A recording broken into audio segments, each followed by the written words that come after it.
నేను ఉండాలని కోరుకుంటాను. ఎందుకు అని అంటే ప్రజలకి ఈజీగా అర్థమయ్యేలాగా చెప్పడం కోసం మేము మొత్తం అంతా మీ దగ్గర గవర్నమెంట్లు ఇంకా ప్రతిపక్షాలు ఏవో చేసిన వీటన్నిటి మీద సింప్లిఫై చేస్తుంటాం.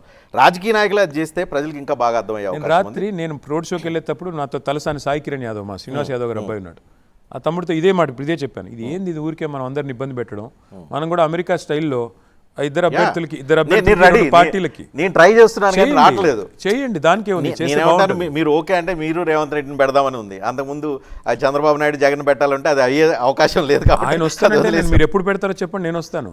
నేను ఆయన ఎప్పుడు వస్తానంటే నేను ఎప్పుడు రెడీ, ఎనీ టైం ట్రై చేద్దాం. ఎప్పటికైనా మన దగ్గర కూడా అది వస్తుంది ఎనీ టైం. సో ప్రజలకి క్రిస్టల్ క్లియర్గా ఎవరైతే top man in the party ఉంటారో వాళ్ళు ప్రజలకి వాళ్ళ ఒపీనియన్స్ లేకపోతే వాళ్ళు చేద్దాం అనుకున్న సంక్షేమ పథకాలు అట్లా చెప్పగలిగితే క్రిస్టల్ క్లియర్గా అర్థమైపోయే అవకాశం డెఫినెట్గా సార్. అంటే ఇది అవసరం కూడా, ఎందుకంటే ప్రజలకి రోజు మేము తిట్టుకునే బూతుల కంటే ఇది చెప్పడం బెటర్.